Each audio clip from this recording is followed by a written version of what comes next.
Olá, colecionadores, seguidores do canal Coisa de Colecionador. Vamos mostrar aqui mais uma edição muito rara, de uma banda muito rara e muito pitoresca, com uma história muito confusa, controversa, questionável e cheia de dúvidas, mas eu vou contar um pouco da história do Analogy para vocês. Antes de tudo, como sempre, eu tenho que pedir a vocês, se inscrevam no canal e, se você gostar do papo aqui do que eu vou mostrar, deixe o seu gostei ou não gostei, tá bom? Bom, Analogy, está aqui uma edição bem rara, essa edição bem rara, que contempla toda a carreira, todas as composições da banda, que no final se chamou Analogy.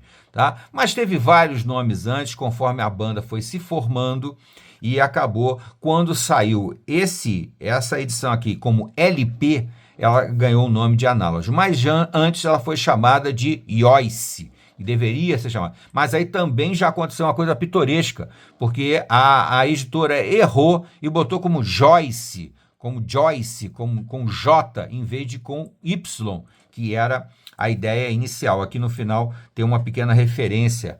Tá vendo? Criado, né, 45 rotações por minuto by Joyce, tá? Pré-Analogy, tá? Antes do Analogy, ele se chamava Joyce. É uma banda muito curiosa porque ela é classificada como sendo uma banda italiana de rock erudito ou rock psicodélico, porque tem uma influência muito grande daquele estilo do rock psicodélico até os anos 70, né? 1970, até 1970, basicamente, o rock psicodélico dominava a cena do rock, né? Com o Pink Floyd e outras bandas do gênero. E o Analogy, mais ou menos, nasce nessa época, com influências, logicamente, do Pink Floyd até os anos 70. Até 1970. Anos 70 não, até 1970. Mas, na verdade, apesar da área de atuação da banda ser o norte da Itália, né? Eles foram fundados na cidade de Varese, na Itália, né? Porque mas eram, na verdade,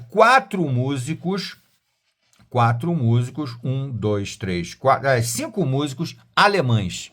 Eles eram alemães que foram estudar música na Itália, que era uma referência na música erudita, por isso eu chamo, né, basicamente, de rock erudito. Eu não vejo sentido na palavra progressivo. Rock progressivo, para mim, não diz nada. Então, rock erudito, porque a influência cultural deles era muito forte da música erudita, da música clássica, né? Quase todos eles são músicos que estudaram em conservatórios, em locais em escolas de música clássica, de música erudita.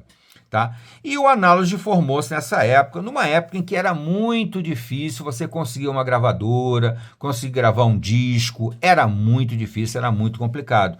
A banda se apresentou mais de 300 vezes na Itália, no sul da Suíça, mas ela teve sempre muita dificuldade de gravar discos. Ela conseguiu gravar um compacto simples, mais ou menos em 1970, que é esse aqui que está incluído nessa edição que eu consegui aqui, que é uma edição que saiu em 45 rotações, que nem era o normal, era o fim do 45 rotações, já começava a se produzir discos em 33 rotações, né? O 45 já era uma coisa que já estava sendo abandonada pelas gravadoras, né?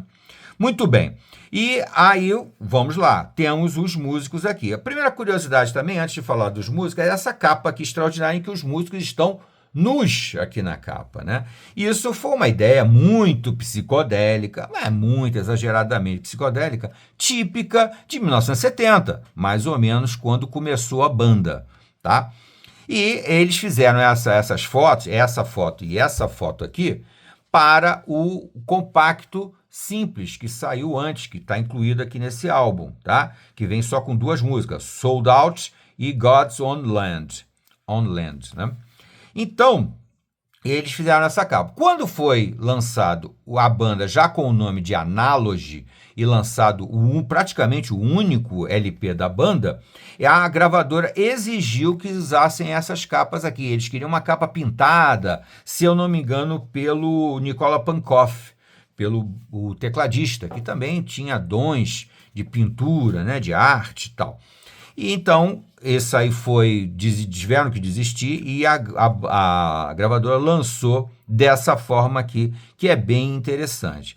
E outra curiosidade, eles eram alemães, tocavam basicamente na Itália, a base deles era a Itália, tocavam na Suíça também e tal, mas eles cantavam em inglês. Quer dizer, aí nós já temos 3 países envolvidos na formação do Analogy, né? As origens dele na Alemanha, a base deles na Itália e a língua que eles usam para cantar, que é o inglês. É muito curioso. Esse álbum, essa edição aqui, que na verdade é do ano 2000, tá vendo? Eles dizem que a edição original é de 71, mas não é bem isso não. Se você for procurar na internet, você vai descobrir que esse álbum original aqui, que chamava Analogy, e que continha só 7 faixas, ele saiu em 72, tá? E também, outra curiosidade, são as mudanças na banda, né? Que aí também não chega a ser extraordinário, porque várias bandas viviam trocando os seus membros nessa época. Era tudo muito volátil, tudo muito dinâmico e tal. Apesar da banda ter feito mais de 300 apresentações, quer dizer, tem uma bagagem enorme, mas em termos de gravação é pouquíssimo, mas muito pouco mesmo. Tá? Nós temos aqui a Jutta Nienhaus nos vocais, que é uma voz muito marcante, muito forte, muito bonita, que assemelha-se um pouco a Christina Linwood, como é que era o nome dela? Do Coverdare, a vocalista do Coverdare. Então, e que também, né, tem essa pegada de estilo de voz da Jutta Nienhaus. Né? E você vê que então eles falavam várias línguas, né? Italiano, inglês, alemão, todo mundo ali falando várias línguas.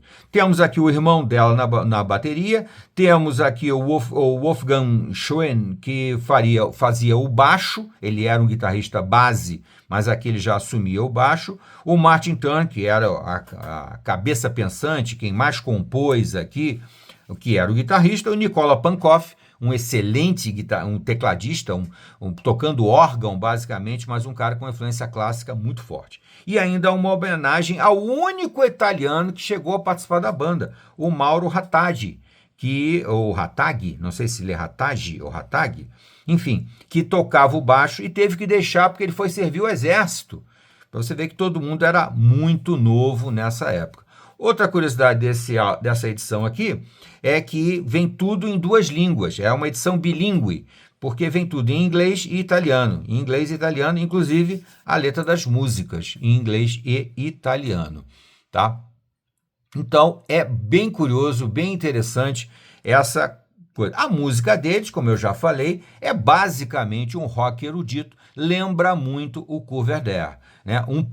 Lembra um pouco também o Renaissance, né, por causa do vocal feminino, mas o estilo deles é um pouco mais do Coverdare e com uma influência ainda muito forte do rock psicodélico, mas muito interessante, muito melódico, não é uma coisa daquele psicodelismo experimental, com aqueles sons estranhos, não.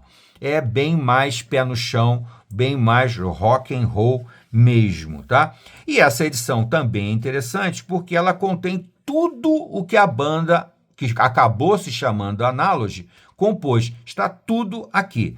Aqui, nas 7 primeiras faixas, tem o LP Analogy de 72 e depois ainda contém aqui o EP, o single, né? O compacto simples com 2 músicas e depois ainda contém aquela música que eles levaram quase 3 anos para compor, que é essa The Suite.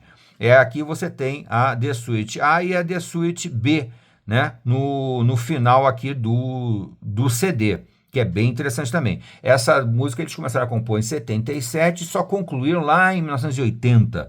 Quer dizer, é uma história muito curiosa, muito diferente, muito exótica aqui dessa banda do Analogy. E essa edição é uma edição bem difícil de conseguir e bem interessante. Se você quiser ouvir um pouco do Analogy, ou até esse álbum, eu acho que ele está contido totalmente no YouTube Music. É só você procurar lá Analogy. E se você tiver dificuldade de achar só como o nome da banda, pode procurar uma dessas músicas. Dark Reflections é muito fácil de achar. Tá bom, gente? Então fica essa dica do canal Coisa de Colecionador. Até a próxima.